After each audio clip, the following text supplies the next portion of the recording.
로마서 9번째 시간이죠.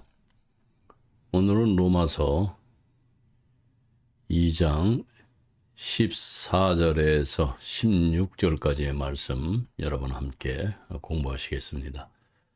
14절에서 16절 다 함께 봉독하시겠습니다.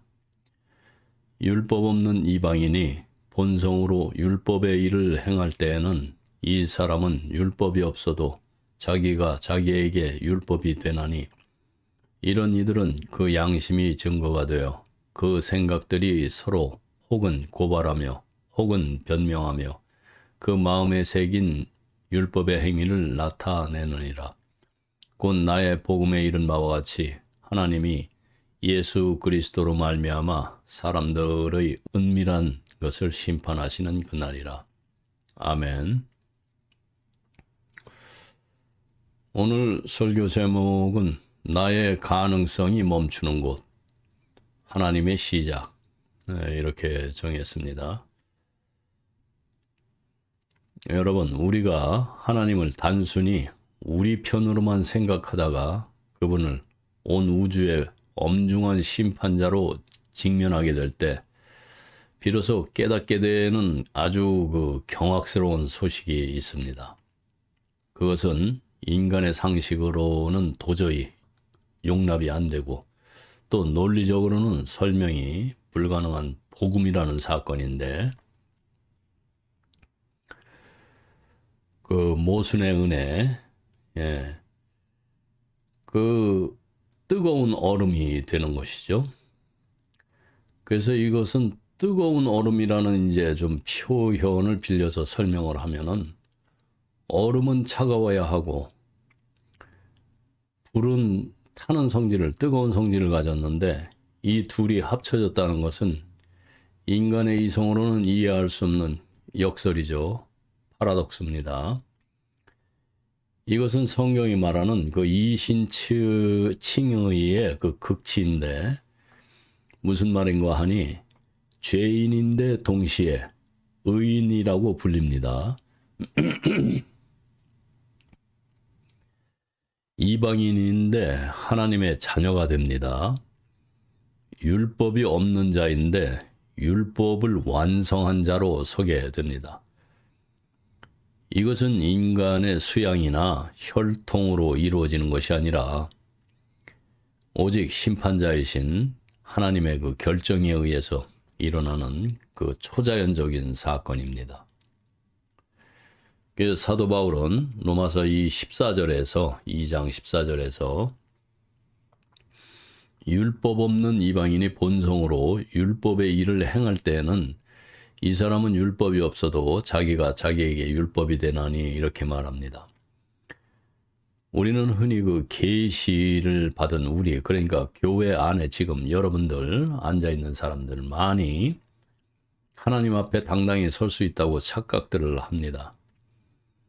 하지만 하나님의 그 심판대 앞에서는 우리가 가진 어떤 직분이나 종교적 그 뉘앙스가 아무런 그 방패막이 되지 못합니다.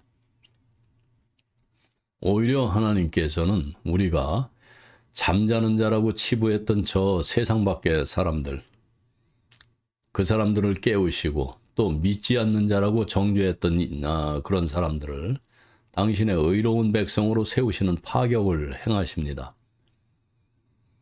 그래서 그 사도 바울이 사용한 그 헬라어 원문을 보면은 피세이, 그 본성으로, 이 피세이는 단순히 인간의 그 도덕성을 말하는 것이 아닙니다.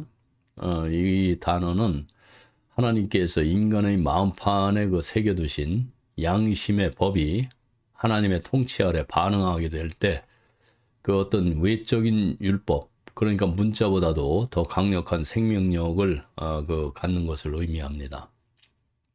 그래서 이 단어를 썼어요. 여러분, 우리가 늘상 그 강조하는 것이 뭡니까? 복음은 우리의 그 어떤 무지를 폭로를 하고 하나님의 그 전부 되심을 드러내는 것인데, 우리가 붙들고 있는 그 종교적인 자부심들은 사실 이 그 얼음으로 만든 그런 어떤 그 뜨거운 그 감자처럼 허망한 것일지도 모릅니다. 지금 이 시간에 그 내가 가진 그 성경 지식이나 또 종교적 행위라는 그 껍데기를 좀 내려놓으십시다. 그 계시 밖의 이방인들을 불러서 의인이라고 칭하시는 하나님의 그 압도적인 그 자유와 그 은혜 앞에 단독자로 여러분들 좀 서시기를 바랍니다. 하나님은 오늘 가장 자격 없는 자들을 통해서 가장 영광스러운 찬송을 받으시기를 원하세요. 우리는 율법을 생각할 때 흔히 하라와 그 하지 말라는 딱딱한 명령만을 떠올리는데, 하지만 사도 바울은 이 오늘의 문장을 통해서 우리가 마주하는 율법의 얼굴은 전혀 다릅니다. 율법은 하나님께서 이 땅의 역사 속에 당신의 계시를 던지셨을 때 남겨진 거룩한 흔적입니다. 그래서 사도 바울은 율법을 가리켜서 어떤 신학자, 이미 일어난 기적의 거룩한 죄라고 이렇게 표현한 신학자가 있어요. 그래서 신성한 말씀이 타올랐던 분화구라고 이렇게 표현도 합니다. 참 놀라운 비유인데, 그 마치 그 설악산 깊은 계곡에 폭포가 쏟아지고 난 뒤에 남은 그 물자취처럼, 아니면은 뜨거운 용암이 솟구쳐서 올랐던 그 백두산 천지 있죠?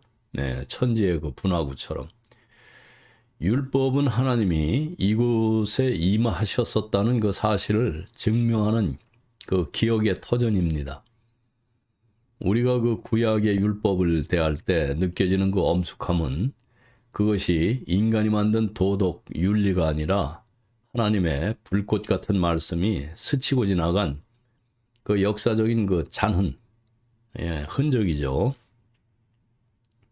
그래서 또 율법은 평소에는 그 마른 개천처럼 이렇게 텅 비어 보일 수도 있습니다.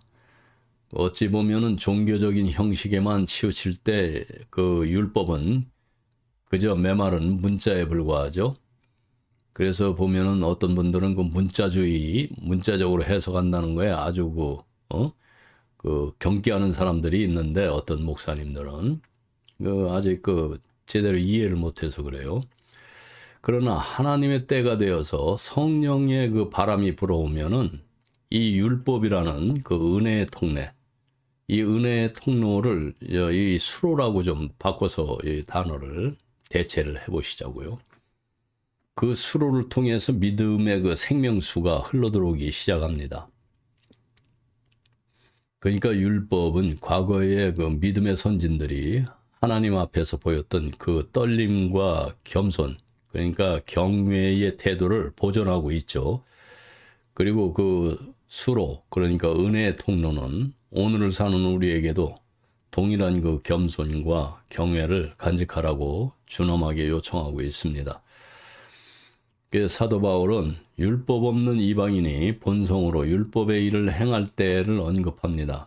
여기서 본성이란 인간의 그 선함을 말하는 것이 아닙니다.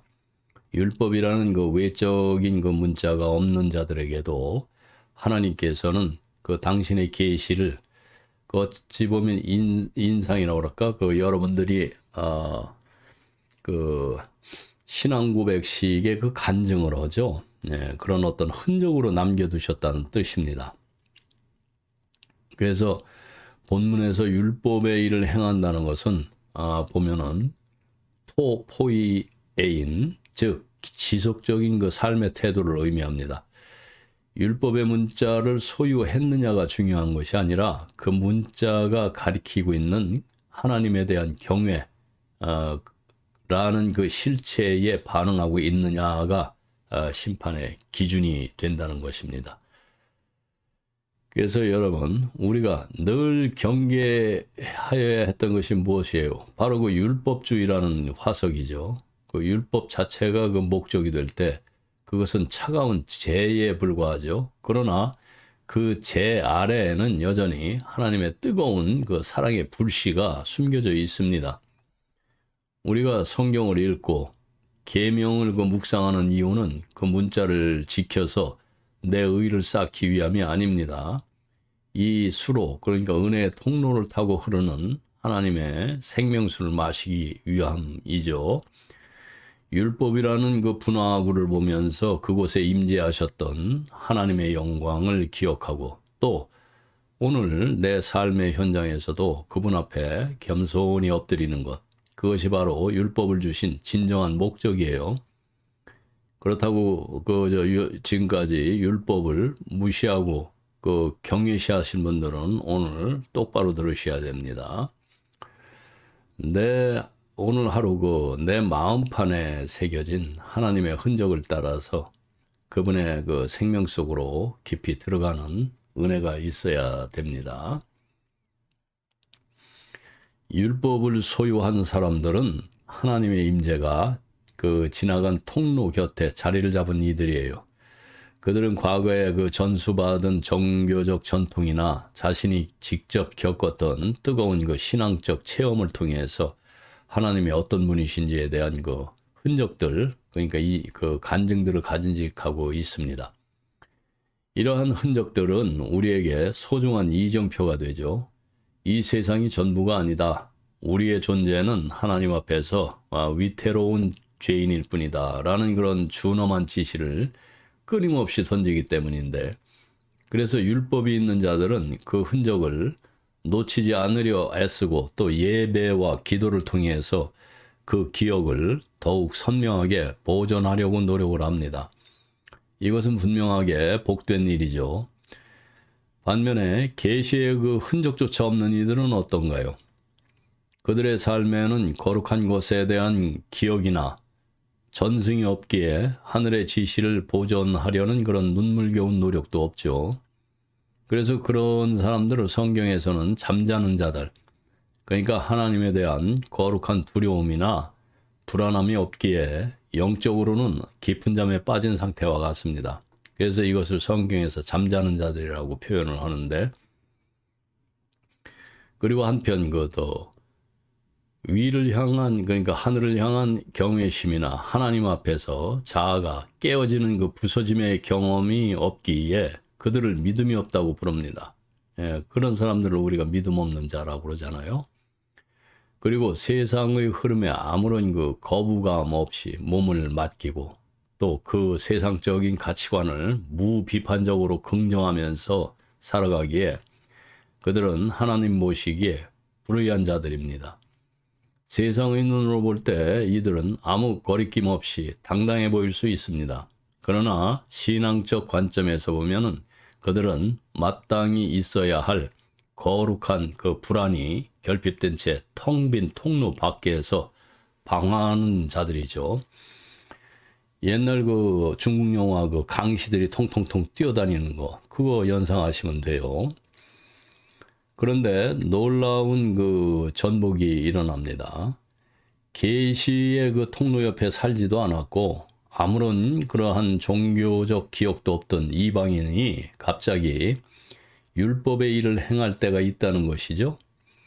성경이 말하는 율법을 행한다는 것은 단순히 착한 일 몇 개 하는 그런 도덕적 성취를 뜻하지는 않습니다. 그러니까 선행을 뜻하는 거 아니에요. 그것은 하나님께서 주권적으로 그 사람의 삶에 개입을 하셔서 말씀이 사건이 되게 하시는 순간이죠. 그러니까 율법을 귀로 듣거나 지식으로 소유하는 것과 율법이 내 삶에서 실제가 되는 것은 전혀 다른 차원입니다. 율법을 행한다는 것은 메말라 있던 통로에 갑자기 하늘의 생명수가 터져 나오는 것처럼 하나님께서 직접 말씀하시고 그 사람을 통해서 당신의 계시를 드러내시는 기적적인 사건입니다. 그래서 우리가 율법의 통로 옆에 선다는 자부심에 취해가지고 정작 통로를 흐르게 하시는 하나님을 잊고 있지는 않은지 요즘 세태가 그런데, 율법은 우리를 자랑하게 만드는 후훈장이 아닙니다. 우리가 하나님의 심판 아래 있는 연약한 그 피조물임을 알려주는 겸손의 도구예요. 여러분 기억하세요. 그래서 심판자이신 하나님은 우리의 외적인 그 종교 형태가 아니라 지금 이 순간 내 안에서 하나님의 계시가 생생하게 살아서 역사하고 있는지를 묻고 계신 겁니다.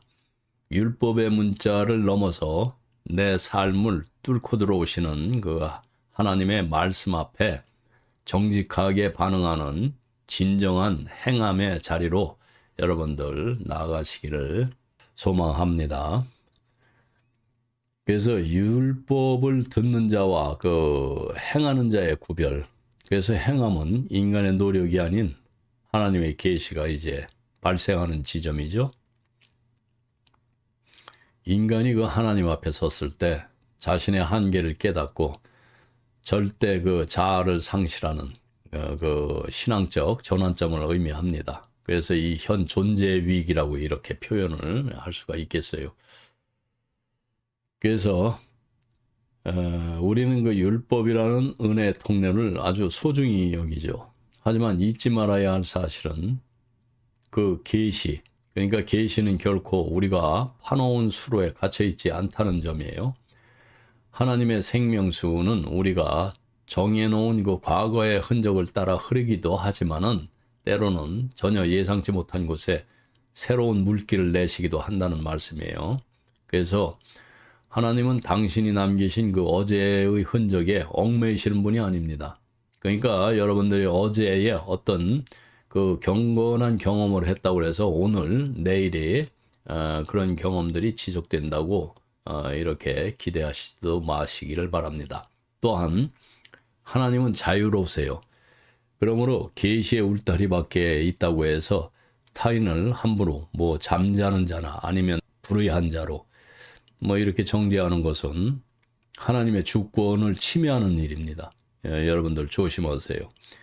우리가 알지 못하는 그들만의 그 고독한 시간 속에 하나님을 향한 경외와 두려움이 이미 싹터 있을 수 있기 때문이에요. 우리는 뭐 종교적인 열광이나 그 어찌 보면 고매한 그 도덕성만을 믿음의 증거라고 생각들을 하는데, 그러나 심판자이신 하나님은 인간의 눈에는 미심쩍고 또 얕잡아 보일 만한 그런 모습 속에서도 당신의 의를 발견하세요. 그래서 거창한 뭐 종교 행위는 없으나 피조물로서 자기 한계를 인정하면서 묵묵히 살아가는 그들의 그 소박한 삶은 하나님은 인정하시고 계시고, 그래서 인생의 그 짙은 구름 같은 허무함을 마주하게 될 때 그들 역시 인간의 무상함을 깨닫고 그 너머에 있는 구원의 은빛 테두리를 응시하곤 합니다. 그래서 오히려 너무 그 종교적이어서 단단해진 마음보다 세상의 풍파에 깎이고 구멍난 그들의 영혼이 하나님의 공유를 하심에 더 가까울 수가 있습니다. 놀랍게도 이제 사도 바울은 인간의 그 최악의 그 회의주의나 내면의 그 불만족 속에서도 그 하나님의 손길을 읽어냅니다. 그래서 세상의 어떤 그 고상한 것에도 감동하지 못하는 그 무능함, 또 끊임없이 터져 나오는 그 불안정과 그리고 반항심, 우리는 이것을 이제 죄라고 부르는데 하나님은 그것을 진정한 그 부서짐의 시작으로 보실 수가 있습니다. 그래서 세상이 주는 만족에 안주하지 못하고 끊임없이 투덜대는 그 불안이야말로 역설적으로 하나님 없이는 안 되는 그런 인간의 본질적인 그 갈망을 드러내기 때문인데, 그들은 자신도 모르는 사이에 창조주와 피조물을 가르는 그 하나님의 그 부정, 그러니까 아니오를 몸소 겪으면서 동시에 살리시는 하나님의 그 긍정, 예를 향해서 예스를 향해서 본능적인 존경을 표하고 있는지도 몰라요. 그래서 여러분 믿지 않는다고 뭐 그 보여지는 그 상태를 가지고 함부로 정죄하거나 판단하면 안 됩니다. 그래서 믿음은 언제나 인간의 이해를 넘어서는 그 알 수 없다는 것에 그 신비에 쌓여 있어요. 그래서 우리가 은혜의 통로 옆에서 안일하게 졸고 있을 때 누군가는 그 은혜의 그 통로 수로 밖 거친 광야에서 하나님이 던지시는 그 어떤 존재론적인 충격과 또 경외감에 온몸을 그 맡기고 떨고 있을 수도 있습니다. 예, 하나님의 의는 이미 오래전부터 그들을 향해서 활짝 열려 있었고 우리의 신앙이 그 형식을 지키는데 급급한 그런 딱딱하게 굳어버린 화석이 되지 않기를 바랍니다. 오히려 그 내 안의 불안과 불만족조차도 하나님을 향한 그 타는 목마름으로 바꾸시는 그분의 그 자유로운 은혜를 신뢰를 하세요. 하나님은 가장 사악한 그 회의주의자 안에서도 당신을 향한 가느다란 신음소리를 듣고 계십니다. 그래서 세상이 악한 자 안에 처해 있으나 하나님은 그 해체된 틈을 통해서 당신의 나라를 여러분들 그 심장 속으로 밀어 넣으십니다. 이것은 뭐 도덕적 우월함이 아니라 그 본성으로 행하는 율법이라는 것이 피조물로서 창조주의 그 통치 아래 놓여 있음을 그 우리가 삶의 현재 그러니까 실존으로 증명하는 상태를 이제 의미를 하는 것입니다. 세상을 우리가 바라볼 때에 때로는 도저히 이해할 수 없는 그 불안과 고통 속에 있는 이들을 발견을 하죠. 그런데 놀랍게도 그 극심한 흔들림과 그런 어떤 그 우울한 그 회의의 한복판에 하나님의 평화가 깃들어 있을 수가 있어요. 사도 바울이 그 빌립보서에서 말한 모든 지각에 뛰어난 평강, 이것은 인간의 이성적 계산으로 도출되는 그런 안락함이 아닙니다. 그것은 오히려 세상의 자녀들이 인생의 밑바닥에서 겪는 아주 강렬한 그 어떤 충격, 존재론적인 충격이라고 그럴까? 그 깨어짐의 틈새로 새어 들어오는 빛이에요. 우리가 율법을 통해서 기억하려고 그 애쓰는 그 경외를 그들은 삶의 그 처절한 현장에서 몸소 행하면서 겪어내고 있을지도 모릅니다. 그래서 하나님의 인자하심은 우리가 규정해 놓은 종교적 테두리보다도 훨씬 더 풍성하고 결코 우리의 제한을 받지 않으세요. 그래서 본문은 자기가 자기에게 율법이 된다는 그 신비로운 원리를 설명을 합니다. 그래서 율법이라는 그 정돈된 그 은혜의 통로 옆에 사는 사람들은 그 가시적인 그 기득권을 갖죠. 그러나 살아있는 물인 하나님의 계시가 직접 임할 때 그 물은 생명수는 스스로 거친 물결을 내면서 흐릅니다. 이때 나타나는 믿음은 우리가 익히 알던 그 경건의 모양과는 전혀 다를 수가 있어요. 그것은 투박하고 또 낯설고 또 때로는 거칠어 보이죠. 하지만 하나님께서 친히 그들 안에서 논쟁하시고 일하시는데 감히 누가 자신의 종교적 잣대로 그들의 믿음을 부정할 수가 있겠습니까? 율법이 없어도 율법의 정신을 살아내는 그런 사람들은 외부에서 주어진 문자가 아니라 그들의 존재 자체가 하나님의 통치를 증거하는 그 살아있는 율법이 된 것이에요. 그래서 우리는 믿지 않는 이들을 대할 때 그들을 단순히 가르쳐야 할 뭐 선교의 대상으로만 보거나 그들에게서 겨우 그 종교적인 싹을 찾아내서 칭찬을 하려고 듭니다. 그러나 그것은 여전히 우리의 잘못된 왜곡된 시선이고 우리의 영적 우월주의일 뿐입니다. 데모노 그 도스토옙스키의 그 소설 속에 등장하는 그 밑바닥 인생들이 보여주는 그 처절한 고백과 체험처럼 하나님은 이미 오래전부터 그들 속에 당신만의 그 독특한 그 흔적을 새겨 두셨을지도 모릅니다. 우리가 가진 것과는 완전히 다른 형태일지라도 그들 안에는 창조주를 향한 깊은 그 어떤 안위오와 이해가 공존하고 있어요. 그래서 그들은 우리가 미래에 도달해야 할 어떤 영적 지점에 이미 하나님과 함께 서 있는 사람들일 수도 있어요. 그래서 그런 시각을 여러분들 갖기를 원합니다. 그리고 여러분, 그 계시는 우리가 노력해서 얻는 전유물이 아니죠. 계시는 하나님의 그 전적인 선물이에요. 그래서 그분은 당신이 원하는 곳에, 당신이 원하는 방식으로 임하십니다. 그래서 오늘 우리의 눈을 열어서 그 정돈된 그 교회 마당 너머에 거친 들판 속에서 스스로 물기를 내며 흐르는 그 하나님의 생수를 여러분들 느끼고 보게 되기를 여러분께 간구드립니다. 내 안에 갇힌 하나님이 아니라 온 우주와 인간의 고뇌 속에 자유롭게 임하시는 그 크신 하나님을 신뢰할 때 우리는 비로소 진정한 겸손과 평강에 이르는 그런 그리스도인들이 될 것입니다. 그래서 모든 지각에 뛰어난 하나님의 평강은 상황을 초월해서 하나님의 주권 안에서 발견되는 그것이 안식이에요. 그래서 하나님의 그 오늘 지난주에 우리가 공부했죠. 로마서 2장 4절에서 하나님의 인자하심은 인간의 그 불의함에도 불구하고 회개로 인도하시는 하나님의 속성입니다. 그래서 자기가 자기에게 율법이 된다는 이 장엄한 선언은 우리 인간이 가진 그런 종교적 자부심의 근간을 뒤흔들죠.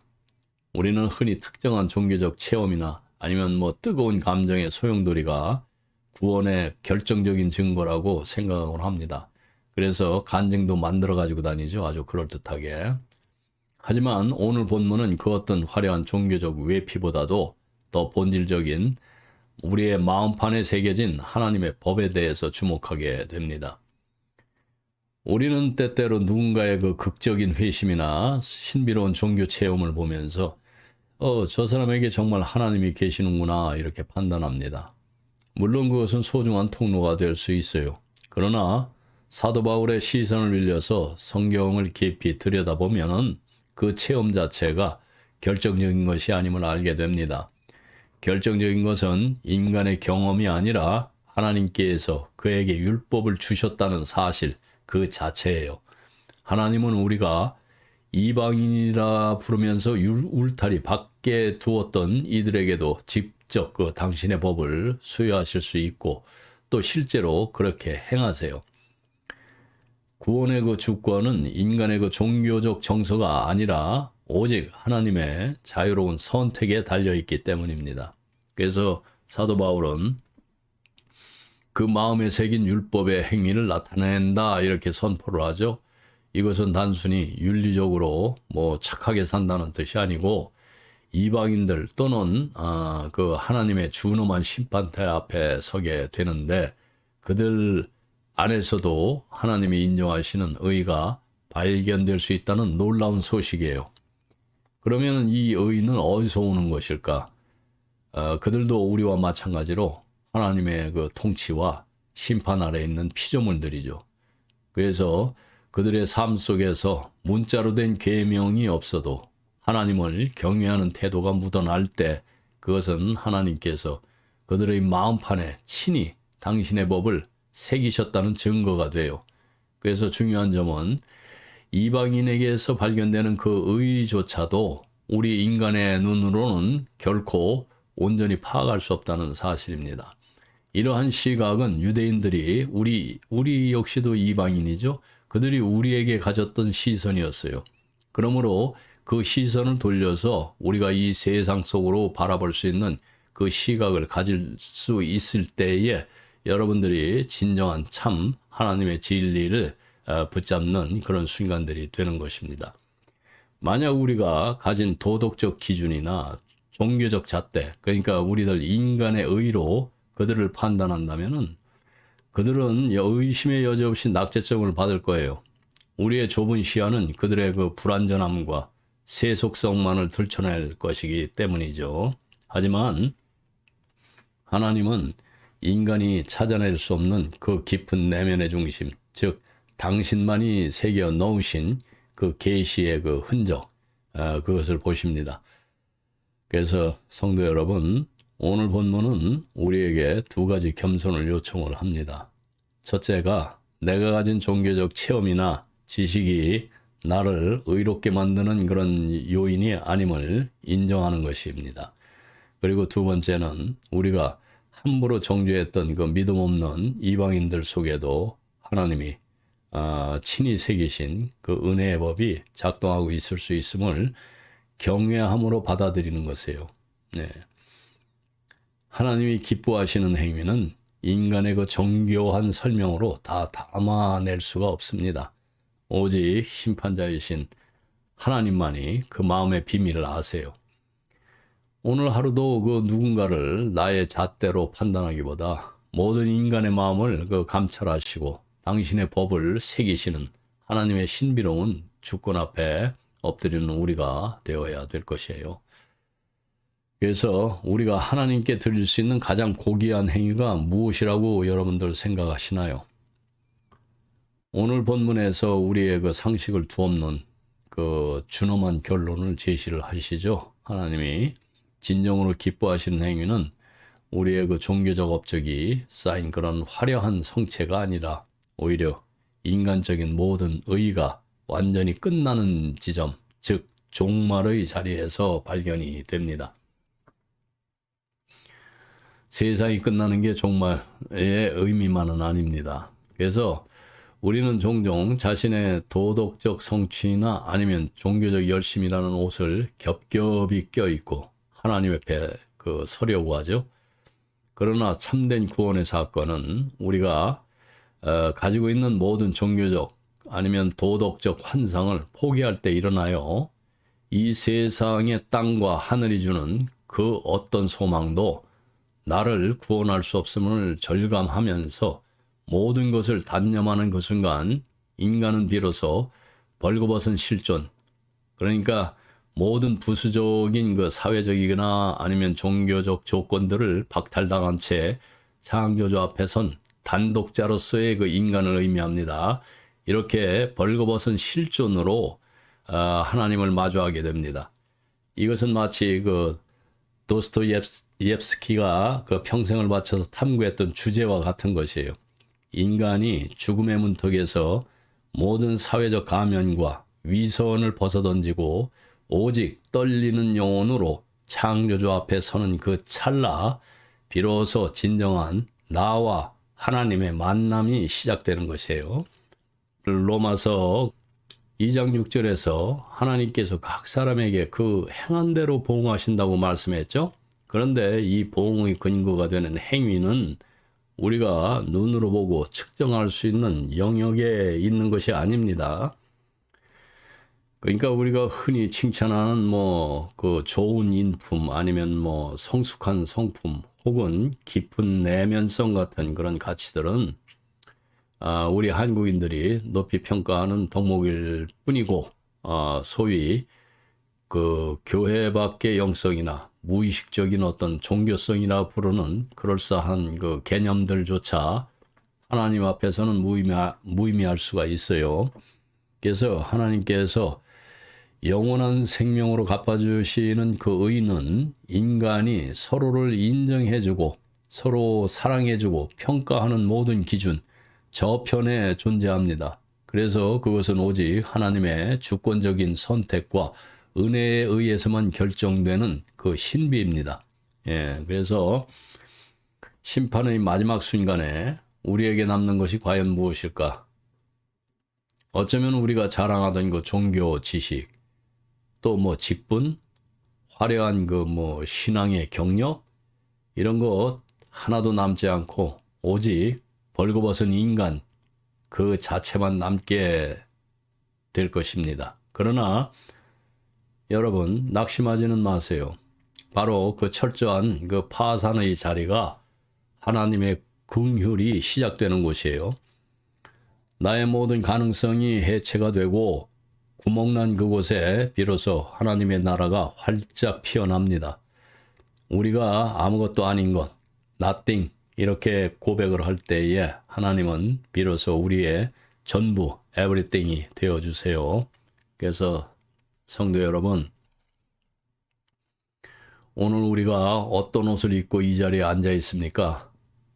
세상이 부러워하는 그 성품이나 아니면 종교적인 성취라는 가면 뒤에 숨어 있지는 않은가? 참된 신앙은 하나님 앞에서 나의 벌거벗음을 정직하게 시인하는 것입니다. 내 안에는 구원받을 만한 어떠한 단초도 없음을 인정하고 오직 저 세상 너머에서 들려오는 하나님의 부르심에만 여러분 귀를 기울이세요. 우리가 모든 소망을 단념하고 오직 그리스도의 그 의만을 붙들 때 하나님께서는 우리의 그 부서진 마음을 세상 그 무엇보다 귀한 예물로 받으시고 또 영원한 생명으로 보응해 주실 것입니다. 인간은 죽음이라는 거대한 그 비밀 앞에 설 때에 비로소 자신의 존재가 얼마나 무력한지를 깨닫게 됩니다. 평생을 버텨온 그 자신의 그 가치관이 무너지는 것에 격분하면서 온몸으로 그 반항하기도 하고 때로는 그저 집요한 그 침묵 속에서 이 세상을 떠나기도 합니다. 사람들은 그 순간에 무언가 더 낫고 아름다운 것이 남아있기를 바라지만 사실 그것은 중요하지 않습니다. 왜냐하면 인간이 스스로 준비한 그 어떤 아름다움도 하나님의 심판대 앞에서는 무용하기 때문입니다. 하나님이 찾으시는 것은 우리가 가꾼 정원이 아닙니다. 우리가 마주한 그 철저한 파산의 현장이에요. 그래서 성경은 죄인 한 사람이 회개할 때 하늘에서 큰 기쁨이 있다고 증언을 하죠. 누가복음 그 15장 7절의 내용인데 여기서 우리는 그 회개의 의미를 올바르게 좀 정립을 해야 합니다. 그 회개에 대한 오해가 있는데 그 회개는 우리가 하나님을 감동시키기 위해서 드리는 그 최후의 어떤 세련된 그 도덕적 행위가 아닙니다. 그러니까 회개는 하나님의 의의가 인간의 완고함을 뚫고서 들어와서 수행하시는 그 첫 번째 근본적인 행위세요. 즉 회개는 내가 하는 것이 아니라 하나님께서 내 안에 행하시는 사건입니다. 내가 하나님께 돌아서는 것이 아니라 하나님께서 나를 돌려 세우시는 것이에요. 이것이 바로 하나님께서 우리 마음에 친히 새기신 것의 본질입니다. 이것이 진실이에요. 그래서 이 신비로운 사건은 우리로 하여금 세상을 바라보던 시선을 거두고 오직 하나님만을 바라보게 합니다. 그런데 이 바라봄조차도 우리에게서 나온 것이 아니에요, 사실. 하나님께서 우리 마음판에 당신의 법을 새기시고 우리 눈을 여실 때 우리는 하나님을 뵙게 되죠. 하지만 그 눈길은 사실 하나님만이 하나님 자신을 마주 바라보시는 그 눈길, 그 속에 우리를 참여시키는 것이에요. 그래서 우리 안에 계신 성령께서 우리 안에 새겨진 말씀이 하나님 아버지를 응시하는 것입니다. 다시 말합니다. 우리 안에 계신 성령께서 우리 안에 새겨진 말씀이 하나님 아버지를 응시하는 것이에요. 그래서 인간의 의가 완전히 소멸된 그 자리에 오직 하나님의 의만이 홀로 빛나면서 당신의 영광을 마주보고 계신 상태, 그것이 바로 구원의 극치입니다. 그래서 여러분, 하나님 앞에서 여러분의 그 부족함과 결핍을 부끄러워하지 마세요. 오히려 우리가 가진 그 고매한 종교적 환상들이 깨지는 것을 기뻐하시길 바랍니다. 괜히 쓸데없이 무슨 뭐를 치유한다느니 무슨 귀신을 쫓는다니 이따위 짓들 하지 말고 우리가 죽음과 같은 절망 속에서 침묵할 때에 하나님은 우리의 마음 깊은 곳에 당신의 그 지울 수 없는 법을 새기기 시작하세요. 하늘의 기쁨은 우리가 대단한 일을 해냈을 때가 아니라 우리가 하나님 앞에 벌거벗은 죄인으로 항복하고 그분의 손길에 우리 영혼을 맡길 때 터져 나옵니다. 오늘 이 시간에 오직 하나님만이 우리를 마주 보시면서 완성하시는 그 은혜의 사건 속에 여러분들 머무시기를 좀 간절히 원합니다. 그래서 사도 바울은 이제 우리 내면의 가장 깊은 곳, 즉 양심이라는 은밀한 법정으로 우리를 초대를 합니다. 율법을 소유하지 못한 이방인들조차 그 마음속에서 끊임없이 고발하고 변명하는 치열한 그 영적 전투, 겪고 있다는 사실은 하나님의 통치가 인간이 그어놓은 그 종교적 경계선을 이미 넘어섰음을 방증하는 것입니다. 세상은 겉으로 드러난 행위와 그 결과만을 보고 판단을 하지만은 하나님께서는 누구도 그 듣지 못하는 양심의 소리를 들으세요. 율법의 문자를 알지 못하고 하나님을 믿지 않는다고 말하는 사람들 속에서도 그 양심은 하나님과 그 숙명, 그러니까 죄와 대속이라는 거대한 그 생의 어찌 보면은 변증법적 고뇌를 쏟아내고 있는 것입니다. 우리 인생에는 도저히 측량할 수 없고 어둡게만 보이는 얽혀있는 운명이 있습니다. 세상의 그 재판관들은 결코 이해할 수 없는 이 복잡하고 은밀한 내면의 고통을 하나님께서는 단번에 꿰뚫어 보세요. 우리가 스스로조차 다 알지 못하는 마음의 그 깊은 심연이 하나님 앞에서는 아주 분명한 언어가 되어서 그분께 말을 건넵니다. 하나님은 우리가 모르는 우리 자신을 아시는 분이세요. 여기서 이제 복음의 가장 놀라운 역설이 등장을 하는데, 율법의 그 테두리 밖에 있어서 마땅히 심판의 대상이라고 여겨졌던 자들이 오히려 그 심판의 자리에서 자유롭게 벗어나는 사건이 일어납니다. 인간의 논리로는 도저히 설명할 수 없는 이 불가해한 그 가능성은 오직 심판자이신 하나님이 그들의 양심 속에 새겨진 진실을 보셨기 때문에 발생을 합니다. 겉모양은 그 불신자 같은데 그 중심에서 하나님의 주권에 반응하면서 또 죄의 무게를 견디고 구원을 갈망했던 그 은밀한 양심의 증거를 하나님께서 채택하신 것이에요. 그래서 지금 이 땅에서는 모든 것이 모호하고 또 어둡게 보일 수가 있습니다. 왜 하나님은 사용을 하시는가? 저런 사람을.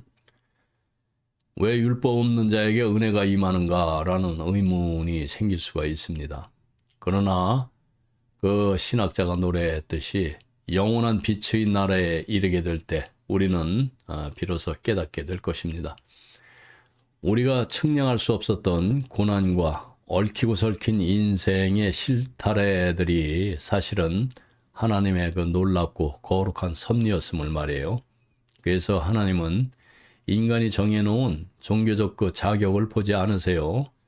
심판의 그 폭풍 한가운데서도 당신을 향해서 미세하게 떨고 있는 그 양심의 손길을 붙잡으십니다. 사랑하는 성도 여러분, 우리가 사람 앞에서는 그럴싸한 변명으로 자신을 포장할 수 있을지 몰라요. 그러나 우리 영혼의 진정한 해방은 사람의 판단이 아닌 우리의 그 숨은 비밀까지 아시는 하나님 앞에 단독자로 설 때 시작이 됩니다. 내가 쌓은 그 종교적 배경이 나를 구원하는 것이 아닙니다. 오히려 내가 알지 못하는 나의 죄성까지 꿰뚫어 보시고 동시에 내 안에 아주 작은 그 신음소리에도 응답하시는 하나님의 긍휼만이 우리의 유일한 소망이 되지요. 여러분의 그 얽힌 운명과 남모를 고뇌를 하나님 앞에 정직하게 내어놓으십시오. 그분은 이미 당신의 양심이 하는 이야기를 듣고 계시고 그 심판의 한복판에서 당신을 자유케 할 준비를 하고 계십니다. 그래서 오늘 그 15절에서 양심이 증거가 되어 생각들이 서로 송사하며 변명하는 내적 법정을 묘사를 하고 있죠. 그래서 이것을 시편 139편의 그 1, 2절을 보면은 여호와여 주께서 나를 살펴보셨으므로 나를 아시나이다. 멀리서도 나의 생각을 밝게 하시오며 그 하나님의 전지하심이 인간의 내면을 통찰함을 증거하고 있어요. 그래서 그 사도 바울은 이제 우리 시선을 역사의 그 마지막 날, 즉 하나님이 예수 그리스도로 말미암아서 사람들의 은밀한 것을 심판하는 그날, 거기로 인도를 합니다.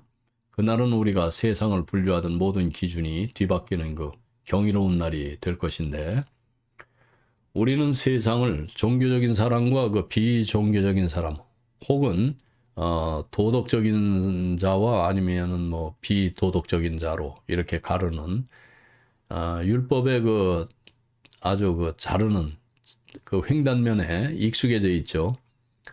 이분법에 이 선을 그어놓고 우리는 안심하거나 타인을 정죄를 하죠. 그러나 그리스도의 날은 이 횡단면을 무너뜨리고 그 선이 인간 존재의 시면에서 하나님께로 수직으로 뻗은 그 면을 드러내세요. 그래서 부활 안에서 밝아온 그날은 인간의 그 새로운 날이죠. 이 빛 아래에서는 이제 내가 쌓은 종교적 성취가 아니라 하나님이 내 존재를 얼마나 깊이 통찰하고 계셨는지가 이제 드러나죠. 그리고 이제 예수 그리스도는 그 찰나에 불과한 인간의 시간을 영원의 관점으로 전환을 하십니다. 그분 앞에서는 우리가 숨겨왔던 은밀한 것들이 가감없이 밝혀지죠. 그래서 예수 그리스도를 통한 심판은 곧 위기를 의미합니다. 여기서 위기란 것은 뭐 멸망의 그 공포만을 뜻하는 것이 아니라 낡은 것이 죽고서 이제 새 것이 태어나는 그 분기점을 말하는데, 그리스도 안에서 우리의 그 가짜 의는 이제 부정당하고 죽음에 넘겨지죠. 그러나 동시에 하나님의 그 전적인 은혜에 의한 새로운 삶이 이제 긍정이 되죠. 그리고 인간의 가능성이 끝나는 그 지점에서 비로소 하나님의 시작이 나타납니다. 멸망이 선포되는 그 자리에 이미 새로워짐의 싹이 돋아나고 있는 것이에요. 그래서 이 사건은 결코 특정 종교인들만의 전유물이 아닙니다, 여러분. 그리스도는 만물의 창조자이시기에 그분의 심판과 구원은 이 세상 그 어떤 존재도 홀로 버려두지 않고 온 인류와 만물을 관통하세요. 그래서 사도 바울이 나의 복음에 이른 바와 같이라고 선언할 때 그 복음의 핵심은 이것이에요. 하나님은 우리의 거칠애가 아니라 우리의 은밀한 중심을 보신다는 사실, 그리고 율법이 없던 이방인이 하나님의 기뻐하심을 얻는 그 불가해한 일이 일어나는 이유는 하나님께서 예수 그리스도의 빛으로 그들의 내면 깊숙이 새겨진 그 참된 반응을 읽어내셨기 때문이에요. 그래서 인간 눈에는 보이지 않던 그 작은 신음과 경외를 만물의 그 주인이신 그리스도께서 당신의 것으로 알아보세요. 그래서 여러분, 우리가 가진 그 종교적 외피가 우리를 구원할 것이라는 그 환상을 여러분 아예 버리세요. 그리스도의 날은 우리가 감추어둔 모든 은밀한 것을 드러낼 것입니다. 하지만 그 드러남은 우리를 부끄럽게 하기 위함이 아니라 우리를 온전히 치유하고 새롭게 하기 위함입니다. 그래서 그 종교라는 단면에 그 이면에 갇혀서 이방인을 정죄하기보다는 만물을 새롭게 하시는 그리스도의 그 은혜 아래에서 나 자신의 실존을 돌아보시기 바랍니다. 우리 인생의 모든 시간이 영혼으로 연결되어 있음을 여러분들 잊지 마세요.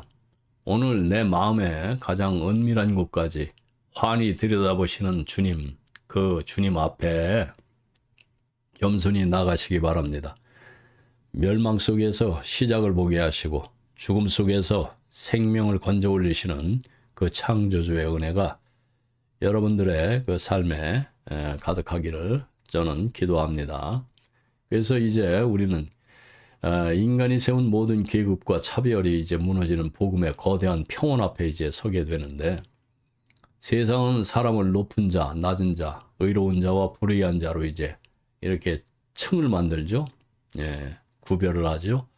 예수 그리스도의 그 심판대 앞에서는 그 모든 구분이 한낱 그 안개처럼 사라질 뿐이에요. 그래서 우리가 하나님께 나아가기 위해서 반드시 먼저 통과해야 할 관문이 있어요. 그것은 우리를 향해서 준엄하게 울려 퍼지는 하나님의 그 정지 명령입니다. 그래서 우리가 자신의 의로움을 뽐내면서 막 달려가던 그 길, 혹은 종교적 우월감에 취해서 타인을 정죄하던 그 발걸음을 하나님은 stop, 멈추게 하십니다. 이 명령은 차별이 없어요. 그래서 이사야 선지자와 그 베드로 사도가 고백하죠. 인간의 모든 영광은 들의 꽃과 같이 시드는 것이라고. 그래서 높은 자의 권세도 종교인의 경건도 이 정지 명령 앞에서 아무런 힘을 발휘하지 못합니다. 하나님은 모든 인간을 그분의 도움과 긍휼이 필요한 연약한 존재로 똑같이 대우하세요. 그래서 하나님께서 사람의 은밀한 것을 심판하신다는 말은 우리 존재의 그 뿌리를 흔드는 두 가지 진실을 드러내신다는 뜻입니다. 첫째가 이제 우리 모두가 처해 있는 저주인데, 이것은 도덕적인 실수를 넘어서 창조주를 떠난 인간이 가질 수밖에 없는 그 근원적인 그 절망과 죽음의 운명을 의미합니다.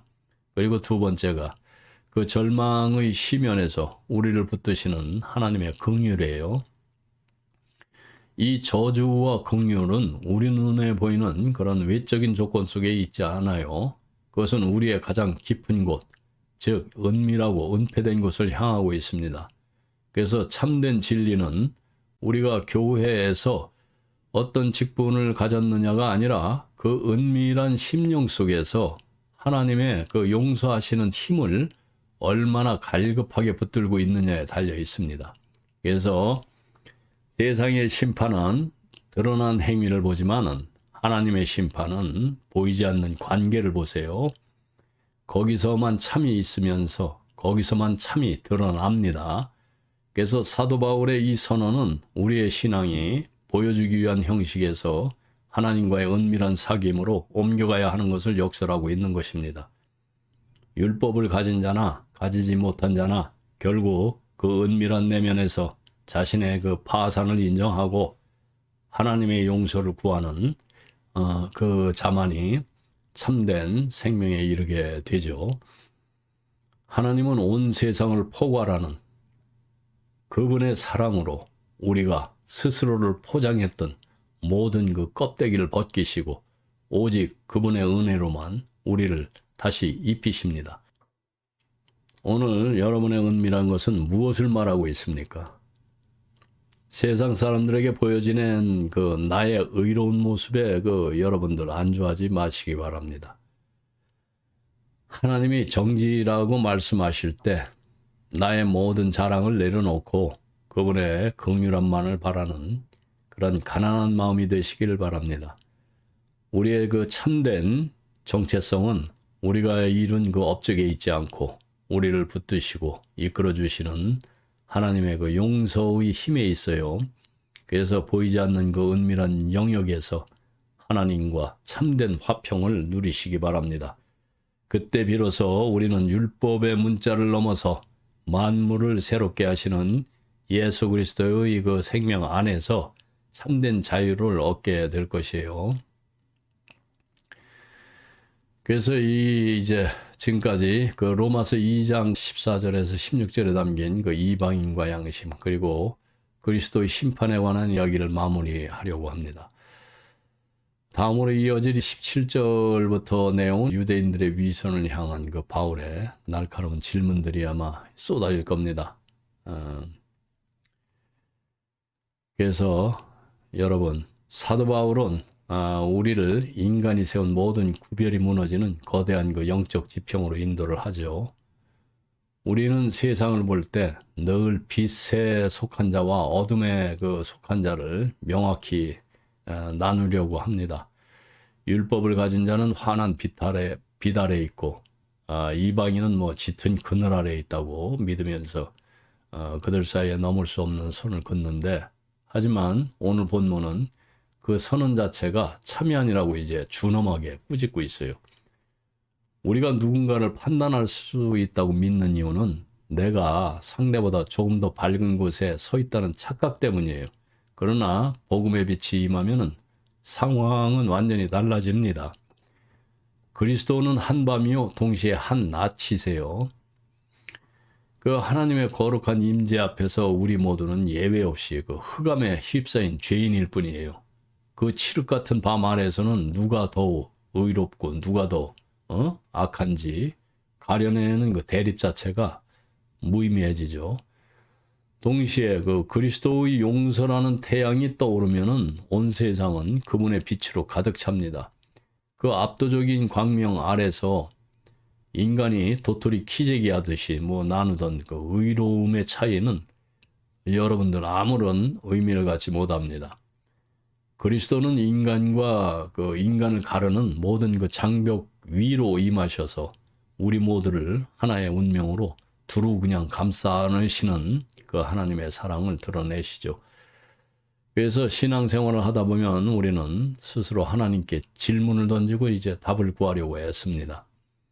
그러나 참된 경건은 내 질문이 멈추고 하나님께서 친히 나에게 던지시는 하나님에 관한 질문, 그 앞에 서는 것이에요. 하나님은 모든 시대의 인간에게 동일한 질문을 던지세요. 너는 피조물로서 네 한계를 아느냐? 너는 내 은혜 없이는 단 한순간도 존재할 수 없음을 인정하느냐? 이 질문은 우리에게 두려운 그 경고인 동시에 그분만이 우리를 살리실 수 있다는 소중한 약속이 됩니다. 우리가 답을 내놓는 것이 아니라 하나님께서 그 질문에 친히 예수 그리스도라는 답을 우리에게 제시해 주시는 것이에요. 그래서 우리의 삶 위에는 눈에 보이지 않는 십자가의 그 교차선이 이렇게 그어져 있습니다. 그래서 이 선은 인간의 힘으로는 결코 다가갈 수가 없고 또 넘어설 수도 없는 영원한 경계선이에요. 그래서 이 선 앞에 설 때 우리 인간들은 자신의 그 유한함을 깨닫고 거룩한 불안을 느끼게 됩니다. 그래서 이 경계선은 우리가 겉으로 꾸며낸 그런 종교적 형식이 아니라 우리 내면의 가장 은밀한 곳, 크립톤이라고 그러죠. 그 은밀한 곳을 정확히 가리킵니다. 그래서 하나님의 심판은 바로 그 지점, 즉 인간의 눈에는 은폐되어 있으나 하나님 앞에서는 적나라하게 드러난 그 시면에서 이루어져요. 그래서 여러분, 그 한밤과 한낮 앞에서는 우리 모두가 똑같이 부서져야 할 죄인이에요. 그리스도 앞에서 똑같이 그 살림을 받아야 할 은혜의 대상입니다. 그래서 하나님이 그어두신 그 보이지 않는 그 선 앞에서 여러분 겸손해지십시오. 겉으로 드러난 그런 어떤 종교적 위치가 아니라 내 은밀한 중심이 지금 하나님을 향해서 어떤 고백을 드리고 있는지를 살피세요. 우리가 자신의 의의를 포기하고 그분의 질문 앞에 정직하게 엎드릴 때 하나님은 우리를 가두었던 모든 대립의 장벽을 허무시고 그리스도의 영원한 평강 안으로 우리를 초대하실 것입니다. 그래서 시편 139편 12절에서 보면은 주에게서는 흑암이 숨기지 못하며 밤이 낮과 같이 비추니 이나이다. 주에게는 흑암과 빛이 같음이니이다. 하나님의 그 통찰 앞에서는 인간의 구별이 아무런 힘을 발휘하지 못합니다. 그 무력함을 증거하죠. 그래서 하나님의 그 수직적인 개입이 인간의 그 수평적인 역사를 끊고서 들어와서 심판과 구원을 동시에 행하는 지점, 그것이 바로 그 우리 십자가의 교차선이에요. 그래서 이제 우리는 하나님을 우리가 잘 아는 분으로 이제 오해해오곤 했죠. 하지만 하나님은 본질적으로 우리 모두에게 낯선 하나님이세요. 사실은 우리의 지식이나 경험으로 그분을 다 담아낼 수가 없기 때문입니다. 그러나 이 이해할 수 없는 하나님께서는 단 한 사람도 빠짐없이 당신에게 그 관한 증언을 듣게 하세요. 이것이 이제 사도행전 그 14장 17절 내용인데, 놀라운 사실은 이제 은폐되는 하나님께서 멀리 계시지 않고 바로 우리 인간들의 은밀한 곳에 맞닿아 계신다는 점인데, 인간의 그 가장 깊은 어둠과 하나님의 신비로운 감추어짐이 만나는 그 은밀한 장소, 거기에서 이제 구원의 결단이 내려집니다. 우리가 그분 앞에 이제 단독자로 서서 우리의 은폐성을 인정할수록에 하나님과 우리 사이의 간격은 점점 좁혀집니다. 그래서 그 하나님께서 우리가 그 집착하는 종교적인 어떤 그 현상, 그러니까 흔적들을 가만히 스쳐 지나가세요. 우리가 어제 가졌던 뜨거운 체험, 또 전수받은 화려한 전통은 그저 하나님이 지나가신 자리에 남은 재와 같은 것들입니다. 그래서 심판자이신 하나님은 그 흔적 자체에 머물지 않으시고 오늘 우리 존재의 가장 깊은 곳을 관통을 하시죠. 바로 이 지점이 이제 심판 아래에 있는 이방인들에게 소망이 됩니다. 그들에게는 종교적 흔적은 뭐 부족할지 몰라도 그들의 그 은밀한 중심을 보시는 하나님께서 직접 그들의 소망이 되어 주시기 때문이죠. 그래서 선악의 저편에서 움직이시는 그 하나님의 팔, 그러므로 우리의 인간의 의는 하나님 앞에서 극도로 겸손하고 여러분들 진실해져야 되고 유보적이어야 합니다. 우리는 흔히 우리의 잣대로 누군가를 뭐 불신자로 낙인 찍고 무슨 걱정 섞인 뭐 비판을 쏟아내기도 하고, 그것은 하나님의 주권을 침해하는 그 헛다리 짚는 일이에요, 사실. 그래서 심지어 누구를 뭐 전도하겠다는 그런 열심조차 뭐 선교 좋습니다. 그러나 그것이 나의 종교적 우월감에서 나온 것이라면은 하나님의 일과는 전혀 상관없는 엉뚱한 일이 됩니다. 그래서 하나님의 팔은 인간이 규정한 그 선악의 저편에서 움직이고 계세요. 기억해 놓으세요. 그래서 하나님은 우리가 정해놓은 어떤 그 뭐 도덕적 범주나 아니면은 종교적 틀, 이런 것에 갇혀서 일하시는 분이 아닙니다. 그분은 인간의 판단이 닿지 않는 그 너머에서 주권적으로 당신의 백성을 부르고 계세요. 그래서 여러분, 우리의 의가 하나님의 심판보다 앞서가지 않도록 주의하시기 바랍니다. 누군가를 정죄하거나 내 신앙의 방식을 강요하기 전에 만물의 창조주이신 하나님의 팔이 지금도 내가 알지 못하는 저 은밀한 곳에서 일하고 계심을 신뢰하시기 바랍니다. 우리의 사명은 누군가를 판단하는 그 재판관이 되는 것이 아니에요. 나 자신의 은밀한 곳을 감찰하시는 하나님 앞에 정직하게 반응하는 것입니다. 그리고 정직하게 사세요. 선악의 저편에서 일하시는 그 광대하신 하나님을 경외하면서 그분의 자유로운 은혜가 나뿐만이 아니고 내가 외면했던 저 다른 사람들에게도, 교회 밖의 사람들에게도 동일하게 흐르고 있음을 고백하는 그러한 여러분들의 성숙한 믿음의 소유자가 되시기를 저는 기도합니다. 오늘은 여기까지 하겠습니다. 여러분 모두 함께 기도하시겠습니다. 주님, 가짜 의로움의 가면을 벗고 오직 주님의 긍휼 앞에 벌거벗은 단독자로 서게 하옵소서. 교만한 판단의 자리를 떠나서 보이지 않는 곳에서 일하시는 하나님의 주권을 경외하게 하옵소서. 나의 가능성이 끝난 파산의 자리에서 비로소 시작되는 하나님의 새 역사를 보게 하옵소서. 예수 그리스도의 이름으로 기도드립니다. 아멘.